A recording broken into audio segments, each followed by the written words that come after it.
Conceptual perspective on development क्या है, economic growth क्या है, ह्यूमन डेवलपमेंट क्या है एंड सोशल डेवलपमेंट क्या है, इसके बारे में क्वेश्चन है पूरे का पूरा। आगे देखो, कंसेप्चुअल पर्सपेक्टिव ऑन डेवलपमेंट में कि डेवलपमेंट क्या है। जो डेवलपमेंट है एक बहुआयामी अवधारणा है जिसमें हमारे पास आर्थिक विकास भी होता है, सामाजिक प्रगति भी होती है, जीवन की गुणवत्ता में सुधार भी होता है। तब हम कहते हैं कि हम डेवलप्ड हो चुके हैं। जो हमारे पास कंट्रीज हैं, अमेरिका, इंग्लैंड, हम इसको क्या बोलते हैं, डेवलप्ड कंट्रीज। क्यों? क्योंकि इनका आर्थिक विकास भी हुआ है, सामाजिक विकास भी हुआ है, जीवन की गुणवत्ता में विकास भी हुआ है, टेक्नोलॉजी में भी विकास हुआ है, हर एक फिनोमिना में इनका विकास हुआ है। इसीलिए हम बोलते हैं ये डेवलप्ड कंट्रीज हैं, डेवलपिंग नहीं है। ठीक है। अलग अलग सैद्धांतिक दृष्टिकोण विकास को समझा कैसे जा सके, इसके बारे में हम अलग अलग सिद्धांत को देखेंगे। ठीक है। तो फर्स्ट इज इकोनॉमिक डेवलपमेंट क्या है। तो क्लासिकल इकोनॉमिक थ्योरी है, ठीक है, जिसमें हमारे पास एडम स्मिथ आते हैं, रिचार्डो आते हैं, स्टुअर्ट मिल्स आते हैं, फ्यूज आते हैं। ठीक है। जो बात करते हैं अपनी जो इकोनॉमिक ग्रोथ है वो होती है कैपिटल एक्यूमुलेशन से, पूंजी को प्राप्त करने से, टेक्नोलॉजी के डेवलपमेंट से, अपनी प्रोडक्टिविटी के इनहेंस से। इकोनॉमी में क्या है, पैसा। सिंपल। अगर आपके पास अच्छा पैसा है तो आपकी इकोनॉमी डेवलप्ड है। ठीक है। आगे है न्यू क्लासिकल इकोनॉमिक थ्योरी, नव शास्त्रीय आर्थिक सिद्धांत। ठीक है। इसमें ये क्या बात करते हैं, focus on market efficiency, supply and demand के ऊपर। ठीक है। कि आप मार्केट की एफिशिएंसी को देखो, जो मार्केट में डिमांड आ रही है, सप्लाई जा रही है, उसके अकॉर्डिंगली प्राइस को बनाओ, क्रिएट करो। इंडिविजुअल की जो चॉइस है उसको डेवलप करो, क्योंकि जो उसकी चॉइस होगी अगर वो सामान आप लेकर आ जाओगे तो आपकी जो इकोनॉमी है वो डेवलप हो जाएगी। ठीक है। दूसरा, जो फ्री मार्केट है वहां पे अपने सामान को सेल करो, जहां वहां पे आप कैंपेन चलाओ। ठीक है। आगे देखिए, कीनेशियन इकोनॉमिक, इसका मतलब क्या है, argue for active government intervention to manage economic cycle and ensure full employment. इसका मतलब क्या है कि जो हमारी सरकार है वो हस्तक्षेप करे हमारी इकोनॉमी के अंदर, कि भाई प्रॉपर तरीके से हर एक बंदे को पैसे मिले, रोजगार मिले और अपनी एनर्जी का यूज करके वो इकोनॉमी ग्रोथ कर सके। ठीक है। तो जॉन मायर्नट काइनीज ने ये वाला कॉन्सेप्ट दिया था। ठीक है। ह्यूमन डेवलपमेंट में क्या आएगा, ह्यूमन डेवलपमेंट अप्रोच। ठीक है। इसको दिया है यूनाइटेड नेशन डेवलपमेंट प्रोग्राम के अंदर, एम्फेसाइज्ड बाय। ठीक है। तो इसमें क्या बोलते हैं कि जो ह्यूमन है, जो आपके पास एक व्यक्ति है, उसकी इनकम, उसकी हेल्थ, उसका एजुकेशन, उसका स्टैंडर्ड ऑफ लिविंग, इन सभी को ठीक करो, तब एक ह्यूमन की डेवलपमेंट होगी। अगर आपने एमए करी है, आपकी इनकम 50,000 है, आपकी जो स्टैंडर्ड है लिविंग का, आप पोश एरिया में रह रहे हो, वीआईपी एरिया में रह रहे हो, जो अच्छे एरिया में रह रहे हो, सोसाइटी के अंदर रह रहे हो, आपकी इनकम अच्छी है, आपकी हेल्थ अच्छी है, कोई बीमारी आपको नहीं लगी हुई है, आप अच्छे से जिंदगी को जी रहे हो, तो इट इज ह्यूमन डेवलपमेंट।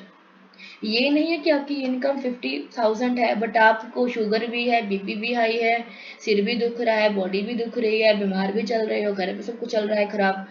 वो ह्यूमन डेवलपमेंट नहीं है, जब हर जगह पे आपकी ह्यूमन डेवलपमेंट हो। आप देखो अमेरिका के जो लोग हैं 50 एज के हैं, 60 एज के हैं, लगते ही नहीं है कि वो उतनी एज के होंगे, बिकॉज ऑफ ह्यूमन डेवलपमेंट हो रखा है। उनकी इनकम अच्छी है, उनकी हेल्थ अच्छी है, एजुकेशन अच्छी है, स्टैंडर्ड ऑफ लिविंग अच्छे हैं, घर अच्छे हैं उनके।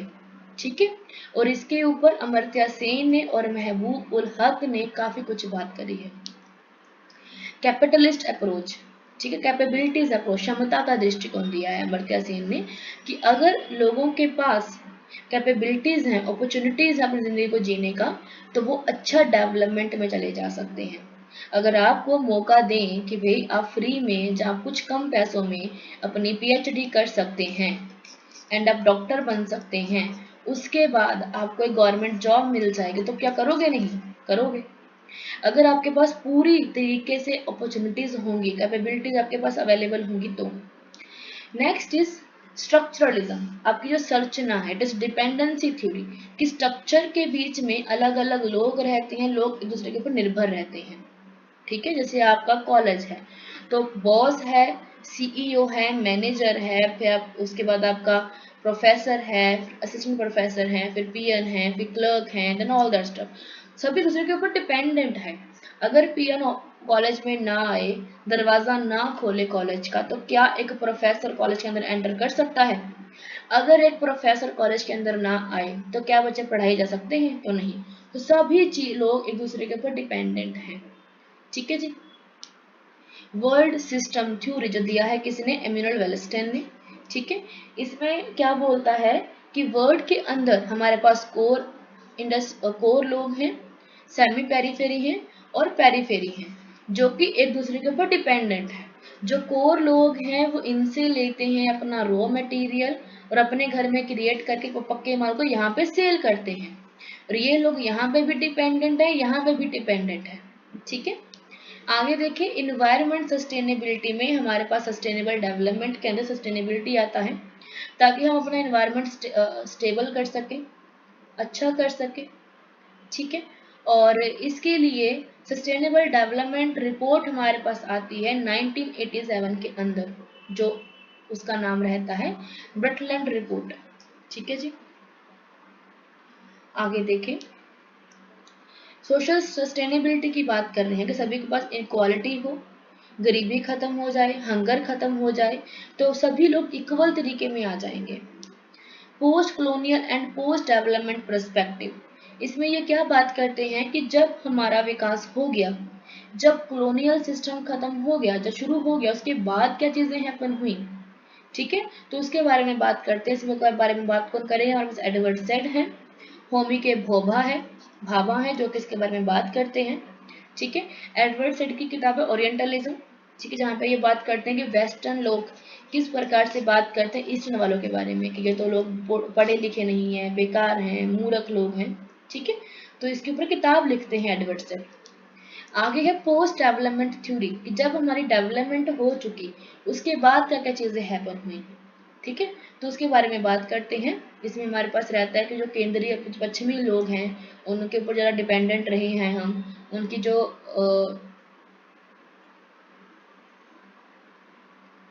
जो चीज़ें हैं, उनकी जो टेक्निक्स हैं वो हमने अडॉप्ट करी एंड देन हम डेवलप्ड हुए हैं। तो इसमें हमारे पास जो थिंकर हैं वो है अर्टुर्नो एस्कोबर। ठीक है, आगे है जेंडर एंड डेवलपमेंट, GAD। इसमें क्या है कि जो लैंगिक असमानता को खत्म करने की बात करी गई है कि वुमेन को एम्पावर करो, वो भी किसी इंडस्ट्री में काम करने के लिए आ सकती है। ठीक है, ये नहीं कि वो घर में बैठकर सिर्फ बच्चों को संभालेगी, वो काम पे भी जा सकती है। इसमें हमारे पास जो थिंकर है वो ईस्टर बॉसरफ है एंड नीला कोयबेर है, और भी थिंकर हमारे पास अवेलेबल हैं। अल्टरनेटिव डेवलपमेंट, पार्टिसिपेटरी डेवलपमेंट की बात कर रहे हैं कि जो हमारे पास कम्युनिटी है अगर वो मिलकर काम करे अपने ज़रूरतों के मुताबिक और बाकी लोगों की ज़रूरतों के मुताबिक काम करे, तो अपने डेवलपमेंट में जा सकती है। ठीक है, आगे बेसिक नीड अप्रोच, जबकि बेसिक नीड है जैसे पानी है, शेल्टर है, फूड है, एजुकेशन है, बेसिक नीड्स है।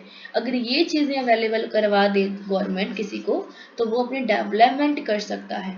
ठीक है, और Paul Streeten and International Labour Organization have been significant prominent, जिन्होंने बात करी है अल्टरनेटिव डेवलपमेंट की, बेसिक नीड्स की बात करी है।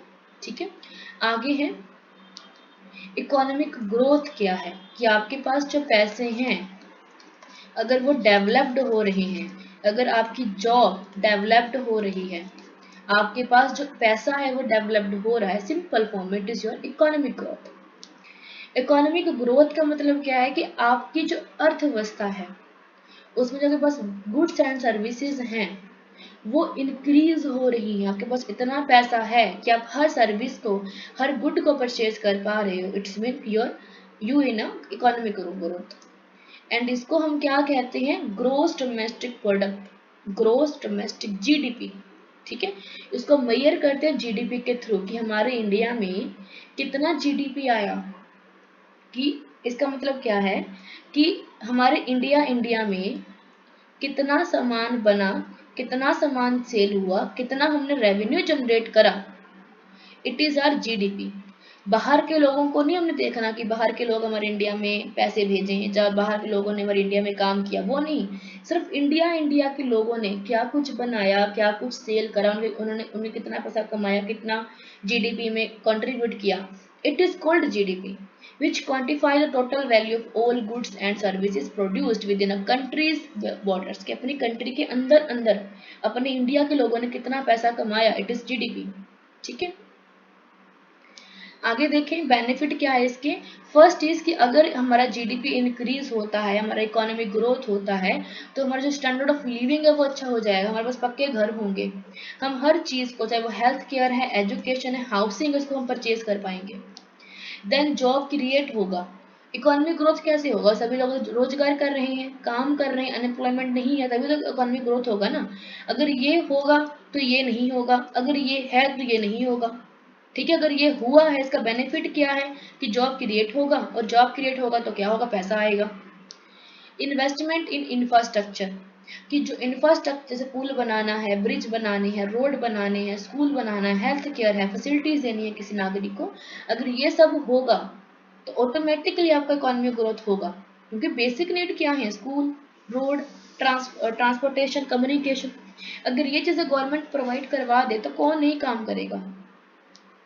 टेक्नोलॉजिकल एडवांसमेंट, जैसे हमारे पास एआई है, रोबोट है, राइट, टेक्नोलॉजी है, इंटरनेट है, वाईफाई है, अगर ये कुछ सब कुछ बिल्ड हो रहा है, बेटर हो रहा है, इनोवेशंस आ रही हैं, तो हमारी इकोनॉमी ग्रोथ हो रही है। ठीक है, पॉवर्टी रिडक्शन हो रहा है, गरीबी खत्म हो रही है, नौकरियां बढ़ रही हैं, लोग एम्प्लॉयमेंट सेक्टर में जा रहे हैं, तो क्या होगा, उनकी जो बेसिक नीड्स है फुलफिल होगी। अगर बेसिक नीड्स फुलफिल हैं तो ऑटोमेटिकली उनकी इकोनॉमिक ग्रोथ भी होगी।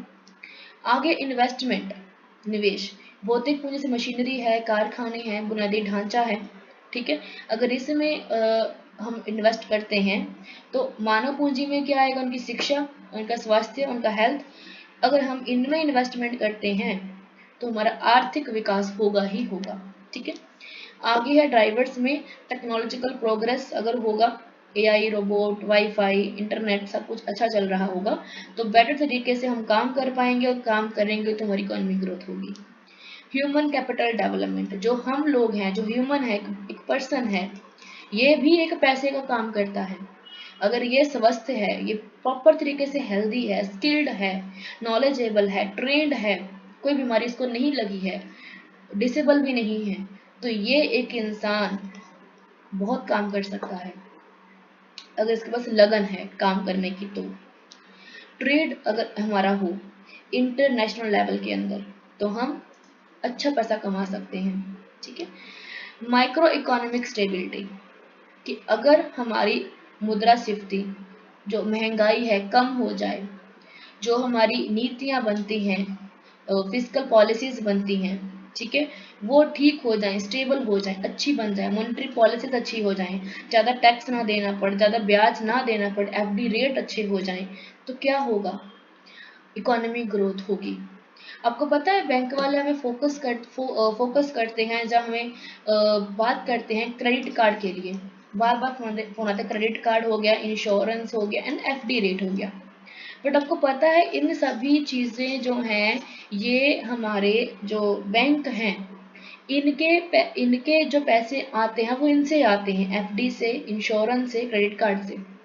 बट इसके अलावा भी हमारे पास बहुत ऐसी चीज़ें हैं जिससे हम अपना फाइनेंस स्टेबल कर सकते हैं। Because FD, insurance, credit card चीज़ें तो ठीक है, बट इससे अलावा भी हमारे पास कुछ और चीज़ें हैं जिनसे हम एक बार इन्वेस्टमेंट करके हम मंथली या रेंटल ले सकते हैं। जब अपनी इन्वेस्टमेंट को, अगर हमें एफडी पे 8% नहीं मिलता है, 7% मिलता है, तो हम किसी और चीज़ में इन्वेस्टमेंट करके 40% तक अपना रेंटल ले सकते हैं, इन्वेस्टमेंट ले सकते हैं। सब कुछ बैंक्स में रहता है, बट बैंक वाले बताते नहीं हैं, बताएंगे उनको जो उनके नॉन में है, जहाँ जो थोड़ा सा इंटरेक्ट करता है बैंकिंग लाइन में, उनको बताएंगे। ठीक है, चैलेंजेस क्या है, इन्वायरमेंट इम्पैक्ट बढ़ता है, इकोनॉमिक ग्रोथ होगा, वेरी गुड, बट इंडस्ट्रीज लगेंगी, जंगल काटे जाएंगे, तो क्या होगा, इन्वायरमेंट पे इम्पैक्ट पड़ेगा। इनक्वालिटी इनहेंस होगी, बिकॉज जो तो स्किल हो गए उनको तो हाई वेजेस मिलेंगे, हाई पैसा मिलेगा, ज़्यादा पैसा मिलेगा, जो स्किल नहीं है उनको कुछ भी नहीं मिलेगा। वोलेटिली रहेगा, मतलब कि हमारा जो सिस्टम है वो डायनेमिक रहेगा, अस्थिर रहेगा, कभी पैसा आया कभी पैसा नहीं आया। क्वालिटी ऑफ ग्रोथ में हमें कुछ ना कुछ चेंजेस देखने को मिलेंगे। किसी की तो ग्रोथ बहुत अच्छी हो रही है, कोई तो बहुत अच्छा ग्रो कर रहा है, बट कोई नहीं कर पा रहा, स्टेबल है, जो कोई कर ही नहीं रहा, डाउन डाउन डाउन जा रहा है। आगे है ह्यूमन डेवलपमेंट। क्या है? एक व्यक्ति की जो डेवलपमेंट होती है उसके बारे में है।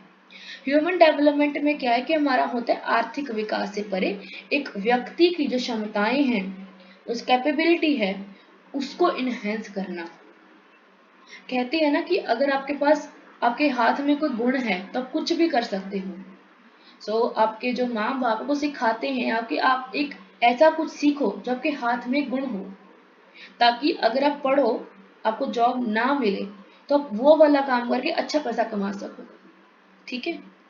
जैसे जो वुमेन्स होती हैं उनको सिखाते हैं सिलाई कढ़ाई करना, क्योंकि सिलाई कढ़ाई में पैसा है, घर पे बैठकर आप काम कर सकते हो। ठीक है? जब ब्यूटी पार्लर का सिखा देते हैं, या फिर घर का जो खाना वगैरह वो सिखा देते, ढाबा वगैरह खोल सकती हैं लेडीज, मील्स को सिखा देते हैं, इलेक्ट्रॉनिक वाला सामान, या फिर प्लम्बर वगैरह सिखा देते हैं, जो है ऊपर को स्किल वाला काम रहता है। ठीक है? डायमेंशन क्या है इसके? फर्स्ट इज हेल्थ, कि अगर आपकी हेल्थ अच्छी है, आपकी पूरी पॉपुलेशन किसी स्टेट की अच्छी है, हेल्दी है, तो आपकी इकोनॉमिक ग्रोथ होगी, क्योंकि हर बंदा अगर हेल्दी है तो वो काम करेगा, अच्छा पैसा कमाएगा। अगर किसी बंदे की एजुकेशन अच्छी है, पढ़ा लिखा है, स्किल्ड है, किताबी कीड़ा नहीं है वो, स्किल्ड है, उसको पता है कि मैंने जो पढ़ा है उसका काम मैंने कहाँ पे लेना है, क्रिटिकल थिंकिंग उसके पास अवेलेबल है, क्रिएटिविटी उसके पास है, अडेप्टेबिलिटी उसके पास है, मेच्योरिटी उसके पास है, तो वो एजुकेटेड है। सिर्फ बुक्स पढ़ने से, रट्टे लगाने से, हर चीज़ को याद करने से आप एजुकेटेड नहीं बन जाओगे। अगर आपके पास क्रिटिकल थिंकिंग है कि मैंने क्या करना है, किस तरीके से करना है, कहाँ पे क्या चीज़ मैंने करनी है, it is your real education. Not कि आपने कॉन थीटा पढ़ा है, सीन थीटा पढ़ा है, A plus B plus C plus पढ़ा है। It is not your education, it is part of your education, but it is not real your education जो आप अपने समाज में यूज़ करोगे, बिकॉज आपने समाज में रहना है, किताब में नहीं रहना होता। ठीक है? इनकम एंड एम्प्लॉयमेंट, कि अगर इनकम में कोई इनक्वालिटी नहीं है, एम्प्लॉयमेंट में कोई इनक्वालिटी नहीं है, पार्शलिटी नहीं है, गरीबी खत्म हो जाएगी, लोगों के पास पैसे आ जाएंगे, तो क्या होगा, उनकी बेसिक नीड्स कंप्लीट हो जाएंगे। बेसिक नीड अगर कंप्लीट हो जाएंगी उनकी, तो वो और पैसा कमा सकते हैं। एग्जाम्पल के लिए, अगर आपकी इनकम 20,000 है एंड आपका खर्चा 8,000 है, जिसमें आपकी बेसिक नीड्स कंप्लीट हो जाती है, बाकी का 12,000 अगर आप इन्वेस्टमेंट में लाते हो, कहीं पे भी इन्वेस्टमेंट करो, पर एक जगह पे इन्वेस्टमेंट मत करना, अलग अलग दो तीन चीजें लो, वहां पे अलग अलग इन्वेस्टमेंट करो, फिर देखना आपके पास कैसी फाइनेंस की स्टेबिलिटी आती है। ठीक है जी? आपको पता है जब आपका क्रेडिट कार्ड है ना, सॉरी जब आपका डेबिट कार्ड है, वो भी आपको इंश्योरेंस देता है 2 लाख रुपए की। कैसे देता है? बिकॉज अगर आप अपने डेबिट कार्ड को 45 डेज के अंदर यूज करते हो, एक बार ट्रांजैक्शन करते डेबिट कार्ड से, एंड कभी आपका एक्सीडेंट हो गया, आपकी डेथ हो गई, तो आप डेबिट कार्ड के बेस के ऊपर भी आपको आपका बैंक इंश्योरेंस देता है 2 लाख रुपए तक की, जब आपकी अलग अलग रहती है। आगे देखो जेंडर इक्वालिटी, अगर एक ह्यूमन के अंदर जेंडर इक्वालिटी ले आओ, मेल फीमेल मत करो, दोनों को इक्वल तरीके से एजुकेशन दो, एम्प्लॉयमेंट दो, डिसीजन मेकिंग का राइट दो, तो जेंडर इक्वालिटी से क्या होगा, ह्यूमन डेवलपमेंट होगा। क्योंकि दोनों लोगों के पास एजुकेशन रहेगी, क्रिटिकल थिंकिंग रहेगी, तो अपने आप को डेवलप कर पाएंगे, जॉब कर पाएंगे, पैसा कमा पाएंगे।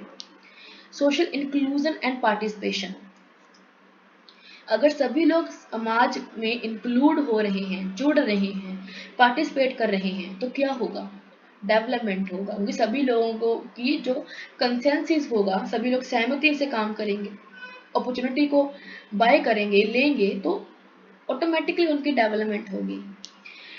मैयर कैसे करते हैं हम ह्यूमन डेवलपमेंट को? फर्स्ट इज आर HDI, ये क्वेश्चन में आ रखा है कि HDI में मैयर क्या करते हैं हम। फर्स्ट इज हमारी हेल्थ, सेकंड इज हमारी education, third is our standard of living, कि हम कैसे रहते हैं। हमारा हेल्थ, हमारा एजुकेशन, और हमारी पर कैपिटा इनकम, किसी व्यक्ति की पर कैपिटा इनकम कितनी होती है। जैसे कहा गया है कि बिलो पॉवर्टी लाइन एंड एक होता है लोअर पॉवर्टी लाइन, एक होता है बिलो पॉवर्टी लाइन, अपर पॉवर्टी लाइन भी होता है। तो एक होता है कि $1 पॉइंट समथिंग 6 ऐसे कर किसी की इनकम बताई गई है, एक पर कैपिटा इनकम की, वो तो पहले में था। अब शायद 900 कुछ नहीं, पर कैपिटा इनकम प्रति व्यक्ति की जो इनकम है वो बताई गई है 2-3 लाख ऐसे करके रहती है। ये तो पर डे की है ना, तो पर ईयर की रहती है। तो इसमें रहता है कि किसी व्यक्ति कितना कमा रहा है, उसके अकॉर्डिंगली उसकी डेवलपमेंट देखते हैं। अगर व्यक्ति 2 लाख रुपए कमा रहा है साल का और उसकी हेल्थ अच्छी है, उसकी एजुकेशन उसने एमए करी हुई है, मास्टर करी हुई है, ठीक है, तो क्या होगा, उसका ह्यूमन डेवलपमेंट हम चेक करेंगे तो क्या रहेगा कि वो डेवलप्ड है, अच्छी इनकम है, अच्छी सेहत है, अच्छा वो रह रहा है, अच्छा घर है, पोश एरिया में वो रह रहा है, तो क्या है कि वो डेवलप्ड है। ठीक है, कुछ ऐसे लोग भी होते हैं जो नाले के पास रहते हैं, किसी रेलवे लाइन के पास रहते हैं, क्योंकि वहाँ पे ज़मीन सस्ती मिलती है, नाले के पास होकर जहाँ पे सीवरेज का नाला निकलता है वहाँ पे सस्ती ज़मीन होती है, जहाँ जहाँ पे रेलवे है जहाँ पे सस्ती आपको ज़मीन मिल जाएगी, रेलवे के पास मिल जाएगी। ठीक है, तो वहाँ पे अगर आप काम कर रहते हो तो आपकी लाइफ कैसी होगी, अनहेल्दी, आपकी इनकम भी कम होगी। ठीक है, आपका जो रहने का तरीका है वो अलग कम होगा, आपकी एजुकेशन भी कम रहेगी, अगर आप गांव में रहते तो भी वैसा ही रहेगा। Next is gender inequality index, GII। हम ये देखते हैं कि जेंडर में इनक्वालिटी कैसी है, कैसे मेल फीमेल में भेदभाव करा जाता है, लेबर में, एजुकेशन में, रहने में, खाने में, मैरिज के सिस्टम में। ठीक है, आगे है मल्टी डायमेंशनल पॉवर्टी इंडेक्स, कि अलग अलग फॉर्म में अलग अलग सिस्टम के अंदर पॉवर्टी कैसी है, हेल्थ कैसी है, एजुकेशन के अंदर कैसा है, लिविंग स्टैंडर्ड कैसे हैं। ठीक है, कि वहाँ पे गरीबी कैसी है, अगर हेल्थ कमजोर है तो मतलब गरीब है, एजुकेशन नहीं है तो गरीब हैं, आप नाले के पास रह रहे हैं, किसी रेलवे के पास रह रहे हैं तो आप गरीब हैं, राइट। तो मल्टी डायमेंशनल पॉवर्टी इंडेक्स को हम चेक करते हैं हेल्थ, एजुकेशन, लिविंग स्टैंडर्ड के साथ। ठीक है, नेक्स्ट इज कैपेबिलिटीज अप्रोच क्या रहती है, कैपेबिलिटीज अप्रोच क्या है कि अमर्त्य सेन इसके बारे में बात करते हैं एंड मार्था नुसबाउम इसके बारे में बात करते हैं कि किस बंदे को कितनी ज़्यादा कैपेबिलिटीज़ है, कितनी उसके पास स्किल है, क्योंकि जितनी उसके पास स्किल होगी उतना ही वो इनकम जनरेट कर पाएगा। अगर उसका माइंड शार्प है ना कि मेरे पास अगर 100 रुपये आ रहे हैं तो मैं कहाँ कहाँ पे लगाऊं ताकि मेरी इनकम जनरेट हो जाए। बिकॉज आपके पास दो तरीके होते हैं पैसे कमाने के, या तो आप अपनी एनर्जी को सेल करो आपको पैसा मिलेगा, जहाँ आप अपने पैसे को काम पे लगाओ और आपको पैसा कमा के देगा। मैंने दोनों करे हैं, खुद भी काम कर रही हूँ, पैसे को भी काम पे लगाया हुआ है ताकि वो भी मुझे पैसे देगा, मैं भी पैसे कमाऊंगी। ठीक है, जो बिजनेसमैन होते हैं ना वो ऐसा ही करते हैं, वो अपना जो इन्वॉल्वमेंट है वो दिमाग पे लगाते हैं, कैपेबिलिटी है दिमाग लगाने की, तो मैं क्या करूँ कि मेरा दिमाग चले। दूसरा, मैं कहाँ पे इन्वेस्टमेंट करूँ ताकि मुझे रेंटल मिल सके। लोग क्या करते हैं, मोस्टली इंश्योरेंस लेते हैं, मैं मर गया तो मेरे बच्चों को पैसा मिल जाएगा। आप वो चीज़ करो ताकि आप जल्दी मरो ही ना। वो कैसे हो सकता है, जब आपके पास क्लियर कट चीज़ें अवेलेबल हों, आपकी हेल्थ अच्छी है, बीपी बढ़ रहा है तो आप मेडिसिन खाओ अच्छे तरीके से, अपना जो डाइट है वो ठीक कर लो। ठीक है, शुगर है तो आप मीठा खाना बंद कर दो, मेडिसिन का खर्चा कम हो जाएगा ना। दूसरा, अगर आपके पास कैपेबिलिटीज़ हैं अपना सिस्टम को लॉन्च करने की, तो आपके पास जो इनकम आ रही है, जो अलग रिसोर्सेज हैं, आप क्या कर सकते हो, जैसे आप अपने घर बाय किया तो घर को आप रेंटल कर सकते हो, रेंटल पे दे सकते हो, लीज पे दे सकते हो, ताकि आपको अलग से इन्वेस्टमेंट आपको मिले, रेंटल मिले, आपको वो भी इनकम आ रही है, प्रॉपर्टी भी आपकी है, इनकम भी आ रही है।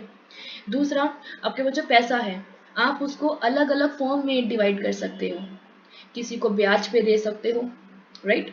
और अलग अलग फॉर्म रहते हैं इनकम जनरेट करने के पैसों से। ठीक है, आगे है ह्यूमन राइट बेस्ड अप्रोच, कि आपका जो ह्यूमन राइट अगर वो आपको अवेलेबल किया गया है, आपके पास डिसेंट वर्क है, अच्छी हेल्थ है, अच्छा एजुकेशन है, आपके पास डिसीजन मेकिंग प्रोसेस है, जो राइट एक ह्यूमन के होने चाहिए अगर आपको मिल रहे हैं तो you are in a human development sector.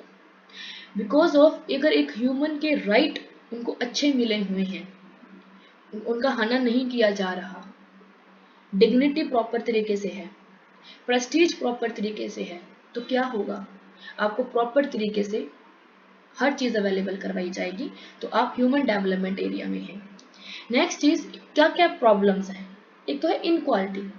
देखो हम बात करते हैं ह्यूमन डेवलपमेंट की, ठीक है, डेवलप करो करो करो करो, बट फिर भी आज भी मेल एंड फीमेल में इनक्वालिटी है, थर्ड जेंडर में इनक्वालिटी है, इन्वायरमेंट जो सस्टेनेबिलिटी है इसमें दिक्कत है, ठीक है, पॉलिटिकल स्टेबिलिटी नहीं है, गवर्नेंस में दिक्कत है, गवर्नेंस कभी कुछ बोलती कभी कुछ बोलती है, ठीक है।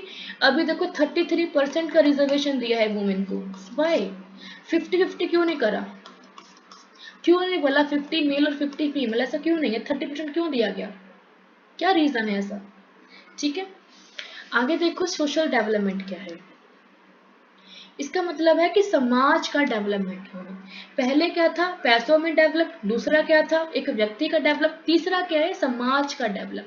समाज में जो लोग रह रहे हैं, समुदाय जो रह रहे हैं, इसकी गुणवत्ता में सुधार होना, इनके कल्याण में सुधार होना, कल्चर में डेवलपमेंट होना, जस्टिस में डेवलपमेंट होना, कोहेशन में डेवलपमेंट होना, यूनिटी में डेवलपमेंट होना, ताकि जो लोग रह रहे हैं इनके बीच कन्फ्लिक्ट ना हो, झगड़ा ना हो, झूठ ना बोले। बट हमारे घर के ही झूठ बोल देते हैं, लोगों ने तो क्या झूठ बोलना। डायमेंशन ऑफ सोशल डेवलपमेंट क्या है, फर्स्ट सोशल इंक्लूजन, कि सभी को साथ लेकर चलो। कोई ऐसा मत करो कि भाई ये तुम काले हो, तुम गोरे हो, तुम छोटी कास्ट के, तुम बड़ी कास्ट के हो, ऐसा मत करो, सबको साथ लेकर चलो, इक्वालिटी से चलो, ठीक है। देन सोशल कोहेशन रखो, सामाजिक सामंजस्य रखो सभी के बीच में, अपने लक्ष्यों को प्राप्त करो साथ में मिलकर, ठीक है। नेक्स्ट इज कम्युनिटी डेवलपमेंट करो, कुछ बेसिक नीड्स हैं लोगों की, उनको पूरा करने की कोशिश करो, आपस में कम्युनिकेशन करो, समाज का वेलबींग करो, ठीक है।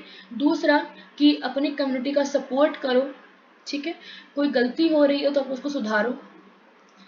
कल्चरल डाइवर्सिटी, हर एक समाज के अंदर अलग अलग लैंग्वेज, अलग अलग ट्रेडिशंस, अलग अलग चीज़ें रहती हैं, ठीक है।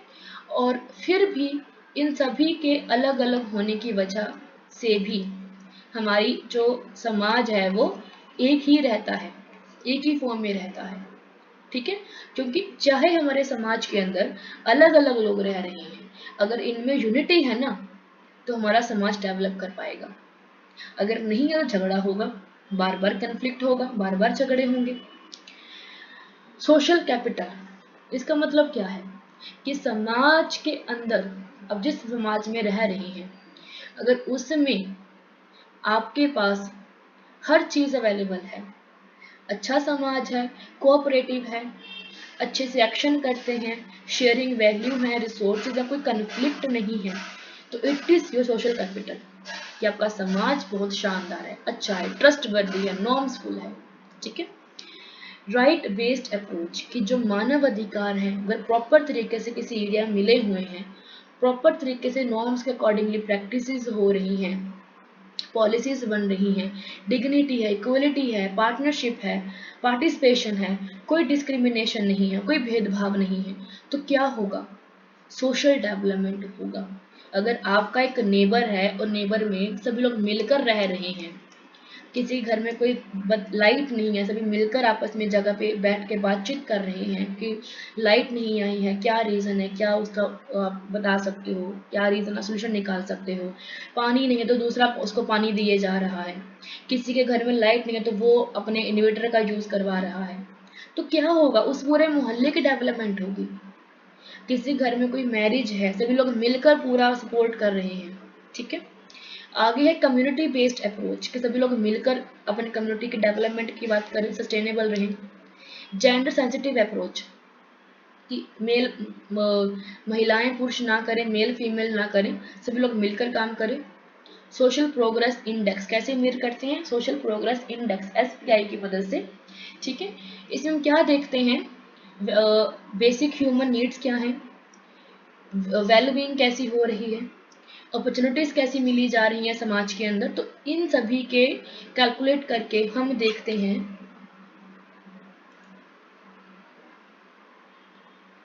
अपना सोशल प्रोग्रेस, कि समाज में प्रोग्रेस कैसी है। Next is quality of life indicators, कि लाइफ कैसी है।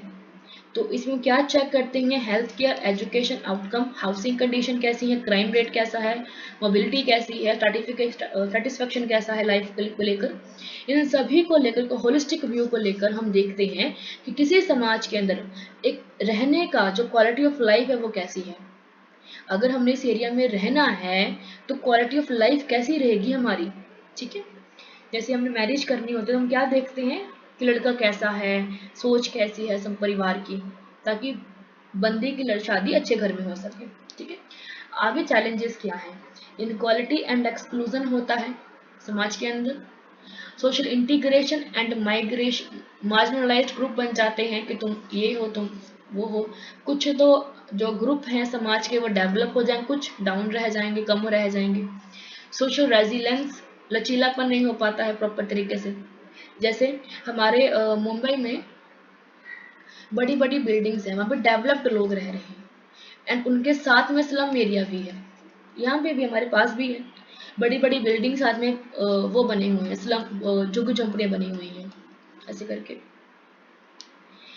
बुक्स देख लो, the wealth of nations by Adam Smith, capital in the 21st century by Thomas Piketty, development as freedom by Amartya Sen, human development में development as freedom by Amartya Sen, the end of poverty by Jeffrey Sachs, capabilities and social justice by Martha नसबम।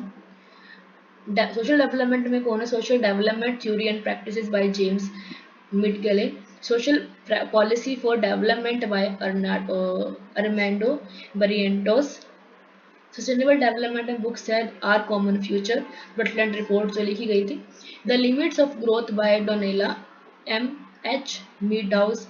देखो Brundtland report में इसका title था are common future, उसमें बात करेगी थी इसके बारे में, ठीक है।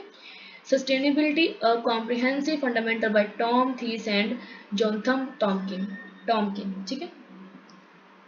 कल्चर एंड डेवलपमेंट क्या है, culture plays a crucial role in shaping development or by influencing social norms, value, behavior, identities within societies। जो हमारा संस्कृति है ना, ये हमारे डेवलपमेंट में बहुत बड़ा रोल अदा करता है, क्योंकि इसमें होते हैं हमारे नॉर्म्स, हमारी वैल्यू, हमारा बिहेवियर, हमारी आइडेंटिटी कैसी रहेंगी, किस तरीके से रहेंगी, आप क्या काम करोगे, किस तरीके से करोगे, ठीक है। अगर हमारा कल्चर अच्छा है, अच्छे नॉर्म्स का है, ओपन माइंडेड है, तो हमें डेवलप्ड होने से कोई नहीं रोक सकता। और अगर हमारा कल्चर थोड़ा सा रूढ़िवादी है, कंजर्वेटिव है, तो नहीं हम डेवलप कर पाएंगे, ठीक है। तो अगर हमारा कल्चर डेवलप करना चाहता है अपने समाज को, तो उसमें हमारा इकोनॉमी भी डेवलप करेगा, सोशल भी डेवलप करेगा, इन्वायरमेंट भी डेवलप करेगा, ठीक है। तो हम देखेंगे कि here is exploration of culture and development, कि संस्कृति और विकास का अन्वेषण क्या है, मिक्स क्या है और अलग अलग चीज़ें कैसे फॉर्म में आती हैं। Important of culture in development, कि कल्चर का डेवलपमेंट में क्या प्रभाव है, संस्कृति का हमारे विकास में क्या रोल है। First is identity and social cohesion, culture क्या सिखाता है, सभी लोग भाई भाई बहन के चलो, दोस्त बन के चलो, ठीक है, कोहेशन से चलो, समझने से चलो, मतलब अच्छे से अपने इंट्रैक्शन करते हुए चलो, ठीक है। अगर ये चीजें हो रही हैं तो हमारा समाज डेवलप हो जाएगा।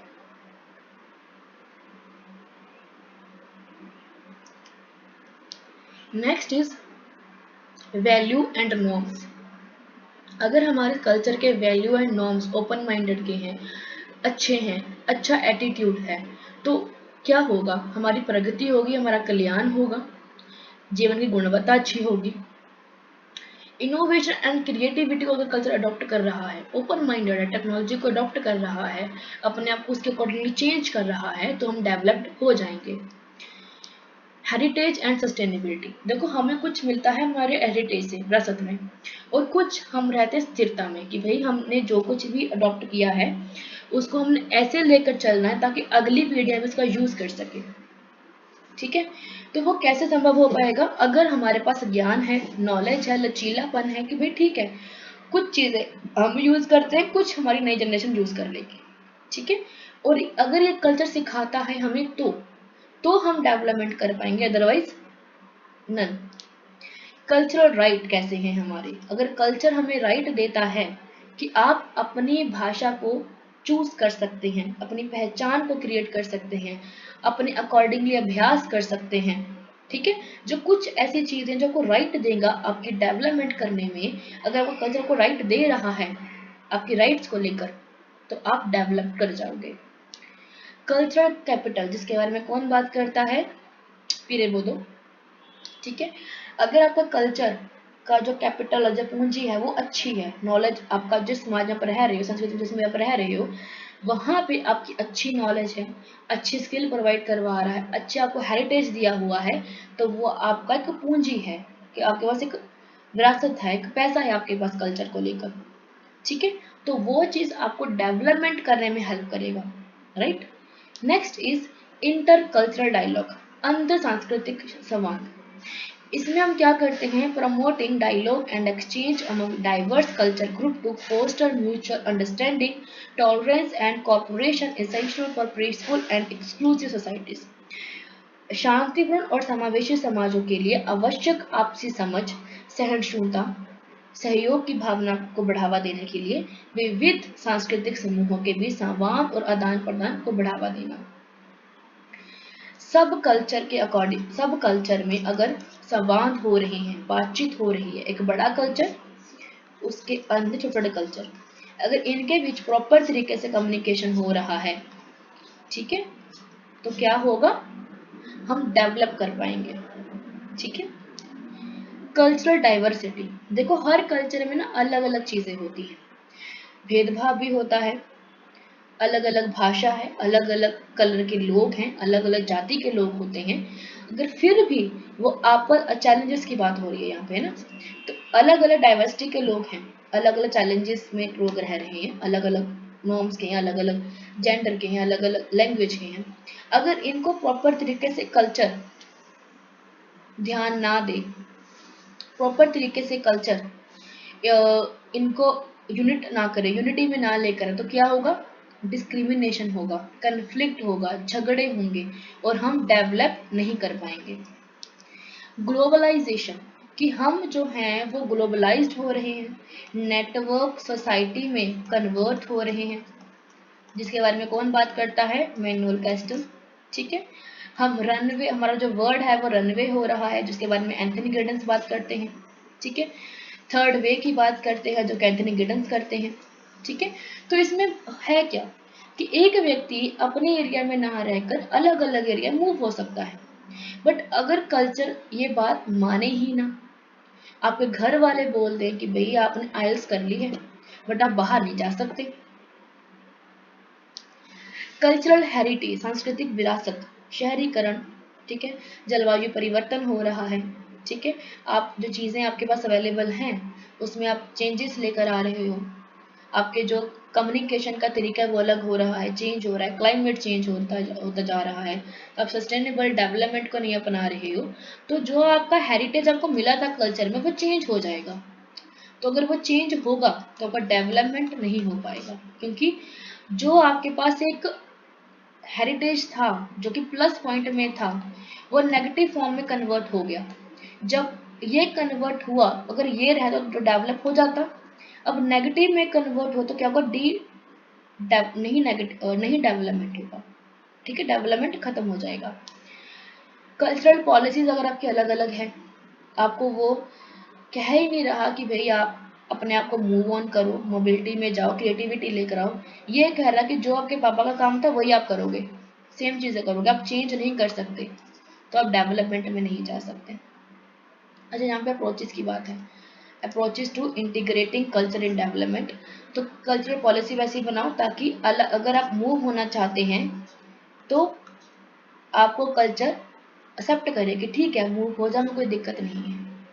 अगर आपको राइट दिए जा रहे हैं, सस्टेनेबल चीज़ें दिए जा रही हैं, क्रिएटिविटी दी जा रही है, तो जो आपके फादर करते थे वो आप ना करके कुछ नया कर रहे हो, तो आप डेवलप कर जाओगे, डेवलपमेंट में जा रहे हो। ठीक है। कम्युनिटी पार्टिसिपेशन, अगर सभी लोग मिलकर पार्टिसिपेट कर रहे हैं, ये नहीं देख रहे कि हमारा कल्चर हमारा कल्चर हमारा कल्चर, तो अगर ऐसा नहीं हो रहा है, सभी लोग मिलकर काम कर रहे हैं, तो क्या होगा, डेवलप्ड हो जाएगा चीज़ें। एजुकेशन एंड अवेयरनेस अगर फैलाएंगे तो मीडिया है, एजुकेशन है, सोशल मीडिया है, कल्चर इवेंट्स हैं, तो ऑब्वियसली वाला डेवलपमेंट होगा। Then culture a to impediment in development, कि क्या कल्चर का एक रोल है हमारे डेवलपमेंट को बढ़ाने में, तो कहते हैं कि दोहरा रोल करता है। कल्चर नेगेटिव फॉर्म में भी काम करेगा और पॉजिटिव फॉर्म में भी काम करेगा। कल्चर हमारे डेवलपमेंट में भी काम करेगा और हमें डेवलपमेंट होने से रोकेगा भी। ठीक है। तो ये डिपेंड करता है कि आप किस कल्चर से बिलोंग करते हो, आपका कल्चर कितना ओपन माइंडेड है, कितना क्लोज माइंडेड है। ठीक है। कैसे नॉर्म्स, कैसे वैल्यूज, कैसा बिहेवियर है। मैंने कुछ परिवार ऐसे भी देखे हैं जो पढ़े लिखे तो बहुत हैं बट अपने लड़कों तक को वो फ्रीडम नहीं दे रहे घर से बाहर निकलने की, और कुछ मैंने ऐसे परिवार भी देखे हैं जो पढ़े लिखे नहीं है बट अपनी लड़कियों को फ्रीडम दे रखी है घर से बाहर निकलने की, काम करने की। ये नहीं कि वो गरीब हैं, ये है कि वो ओपन माइंडेड हो चुके हैं, पढ़े लिखे नहीं है बट ओपन माइंडेड है। ठीक है। मेरे नॉन में ऐसी लड़की है जिन पढ़ी लिखी है, पीएचडी कर रही है, बट वो मीडिया के ऊपर आकर अपनी फोटोज नहीं भेज सकती बिकॉज फादर ने मना किया हुआ है। ऐसे भी लोग हैं, पढ़े लिखे बहुत हैं बट रिस्ट्रिक्शंस हैं अपनी फैमिली की तरफ से। ठीक है। Culture as aid in development, social cohesion and identity. ठीक है। देखो संस्कृति विरासत में हमें चीज़ें क्या मिलती हैं कि संस्कृति हमें कोहेशन लेकर चलता है, कि कहता है कि भाई आप साथ में मिलकर काम करो, आपको आइडेंटिटी देता है कि आप भाई ये कल्चर के हैं, आप पंजाबी हैं, आप हरियाणवी हैं, आप गुजराती हैं, मराठी हैं, मध्य प्रदेशी हैं, जो भी आपके कल्चर के अकॉर्डिंगली रहता है। एंड अगर आपका कल्चर अच्छा है, पॉजिटिव फॉर्म में है, तो आप डेवलप कर जाओगे। अगर नहीं, यूनिटी नहीं है, कॉपरेशन नहीं है, कलेक्टिव एक्शन नहीं है, तो क्या होगा, आप डाउनफॉल चले जाओगे।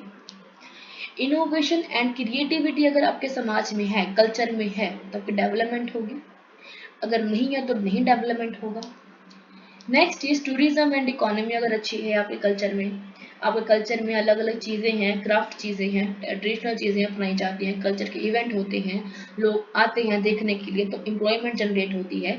अगर वैसा कुछ हो रहा है तो आपकी डेवलपमेंट होगी, अगर नहीं तो नहीं होगी। अगर वो कल्चर ऐसा है कि आपको आपके कल्चर की चीज़ें आपको आप सीख के आगे सेल कर रहे हो, जैसे एक हमारे पास ना मूवी थी टी क्वीन की, चाय क्वीन है, चाय रानी चाय क्वीन, ऐसे साउथ की मूवी है, जिसमें वो लड़की फॉरेन जाके जो दादा की चाय थी, ट्रेडिशनल जो चाय थी, उसको सेल करती है, अपना बिजनेस लॉन्च करती है वहाँ पे। ठीक है। तो क्वीन है, बिजनेस क्वीन है कि टी क्वीन है, चाय क्वीन, ऐसे करके नाम मूवी का है। तो टूरिज्म एंड इकोनॉमी इनहेंस होगी अगर आपका कल्चर आपको अच्छा प्रमोट करता है, तो आपके कल्चर के पास कुछ ऐसी पूंजी है जो आपको डेवलप्ड करने में आपकी हेल्प कर सकती है, तो आप डेवलप्ड हो जाओगे, अगर नहीं है तो कुछ भी नहीं कर पाओगे। नॉर्म्स एंड प्रैक्टिसेस कैसी हैं कल्चर के अंदर, अगर तो वो आपके ऊपर बैरियर लगा रहा है, रिस्ट्रिक्शंस लगा रहा है, तो आप कभी भी डेवलप नहीं कर पाओगे। अगर नॉर्म्स एंड प्रैक्टिसेस अच्छी हैं, ओपन माइंडेड हैं, कास्ट बेस्ड नहीं है, मोबिलिटी के ऊपर आपका फोकस हो रहा है, तो आप प्रैक्टिस आप डेवलप कर जाओगे। Next is resistance to change, कि अगर आपका कल्चर आपको रेजिस्ट कर रहा है कि आपने चेंज नहीं होना है, अपने आप को नहीं बदलना है, तो आप डेवलप नहीं कर पाओगे अपने आप को। अगर कह रहा है कि आप अपने आप को चेंज कर लो, टेक्नोलॉजी के अकॉर्डिंगली अपने आप को मूव कर लो, तो हो पाएगा, अदरवाइज नहीं हो पाएगा। ठीक है। जैसे आ, हमारा कल्चर ना, जैसे अगर आपको अपनी एग्जांपल दूं, मेरी फैमिली के अंदर सब रूढ़िवादी थे, मतलब पूरी बैकवर्ड समाज, पूरा बैकवर्ड, कोई डेवलपमेंट नहीं था। और टच वुड, जब से मेरा अपने घर से मूव ऑन हुआ है, जब से मैं अपने फैमिली से क्लोज हुई हूँ और ज़्यादा उनसे बातचीत करी है, तब से मेरी फैमिली थोड़ी सी ओपन माइंडेड हो चुकी है, बिकॉज प्रॉपर तरीके से मेरी कम्युनिकेशन होती है, पूरी स्ट्रेट फॉरवर्ड, कोई गोल मोल नहीं रहता है कि भाई ऐसा वैसा वैसा वैसा, पूरी स्ट्रेट फॉरवर्ड, तो वो भी पूरे खुल के अपनी बात कर पाते हैं। ठीक है। दूसरा, मैंने अपने खुद फादर को सिखाई हैं चीज़ें क्रिएट करने, यूट्यूब पे, इंस्टा पे एंड फेसबुक पे। खुद वो रील्स बनाते हैं, खुद वो पोस्ट भेजते हैं, सब कुछ मैंने सिखाया है उनको, गूगल पे सिखाया। उनको पढ़े लिखे नहीं है वो, सिर्फ 2 क्लास पास हैं वो। उनको मैंने सिखाया है हर एक चीज़ कि आपने ये करना है, ऐसे करना है, ऐसे गूगल पे होता है, ऐसे आपने रील्स बनानी है, ऐसा सब कुछ करना है, वो करते हैं। तो आपका अगर समाज, आपका जो कल्चर आपको अगर चेंज करने का देता है मौका, तो आप अपने आप को डेवलप कर पाओगे, अगर नहीं तो फिर आप डाउनफॉल चले जाओगे। ठीक है। Next is conflict and division भी होता है। कल्चर में डिफरेंसेस होती हैं, ठीक है, और कल्चर में अलग अलग लोग रहते हैं, अलग अलग कास्ट के, अलग अलग सिस्टम, एथनिसिटी के, रीजन के। तो अगर आपके समाज में कोहेशन है, सिंपैथी है, कलेक्टिव एक्शन है, ठीक है, तो जो समाज के अलग अलग लोग मिलकर रहेंगे। अगर ऐसा नहीं है तो झगड़ा होगा।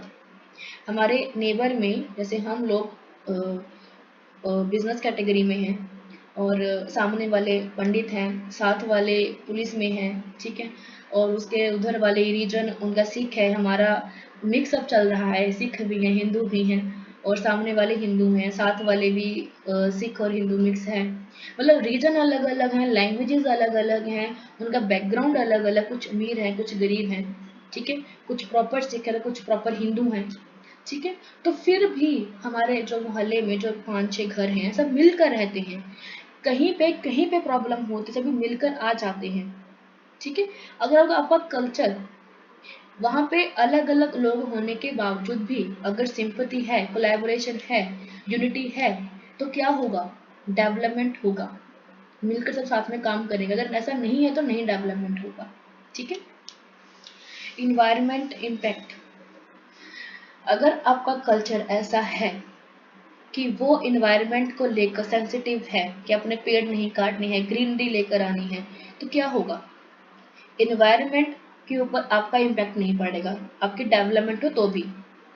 अगर आपका कल्चर इन्वायरमेंट को नहीं समझता, सिर्फ अपने प्रैक्टिसेस को समझता है कि पेड़ काटो, नर्मली करो, है ना, ऐसा करो वैसा करो, तो इन्वायरमेंट में चेंजेस तो होंगे होंगे, साथ में आपका डेवलपमेंट नहीं हो पाएगा, ठीक है। दूसरा है कल्चरल सेंसिटिविटी, कि कितने लोग अपने कल्चर को लेकर सेंसिटिव हैं, कि अगर मैंने ये काम किया, सती प्रथा, जैसे थी हमारे पास सती प्रथा, सती चाइल्ड मैरिज कर लेते हैं, अभी भी चलती है चाइल्ड मैरिज, चाइल्ड मैरिज। तो इसमें क्या है कि सभी जो पहले पुराने लोग थे वो चाइल्ड मैरिज करते थे, राइट। 16 ईयर में हमारे महात्मा गांधी जी की मैरिज हुई है, ठीक है, 11 है कि 16 ऐसे करके था। तो चाइल्ड मैरिज थी, कल्चर में था चाइल्ड मैरिज का कॉन्सेप्ट। जब चेंज किया गया तब लोगों में खलबली मची कि ये तो हमारा कल्चर है, हम चाइल्ड मैरिज करते हैं, क्यों चेंज कर रहे हैं? अगर हमारा कल्चर अपनी नॉर्म्स को लेकर, प्रैक्टिसेस को लेकर सेंसिटिव है, रिजिड है, तो डेवलपमेंट नहीं होगा।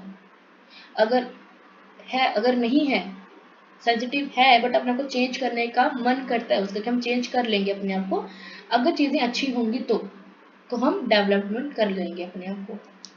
बैलेंसिंग कल्चर में क्या है? एम्पावरमेंट करना, इंक्लूजन करना, सभी को साथ लेकर चलना, एम्पावर करना, मेल फीमेल ना करना, सभी को इक्वालिटी के साथ उसको एम्पावर करना, ठीक है। देन कैपेसिटी बिल्डिंग, कि जो मेल है, जो फीमेल है, जो थर्ड जेंडर है, लैंग्वेज के बेस पे, इकोनॉमी के बेस पे कैपेसिटी को बिल्ड करना, ठीक है। ये मत देखना कि ये तो गरीब है, ये अमीर है, ये काला है, ये गोरा, ऐसा नहीं, सभी लोगों को स्किल प्रोवाइड करवाना। बुक्स देख लो इकोनॉमिक ग्रोथ के लिए, एडम स्मिथ की बुक है the inquiry into the natural and causes of the wealth of nation 1776। Amartya Sen की किताब का नाम है development as freedom. Jagdish Bhagwati की बुक का नाम है India is threat with dynasty destiny, debunking myths that undermine progress and addressing new challenges in 12।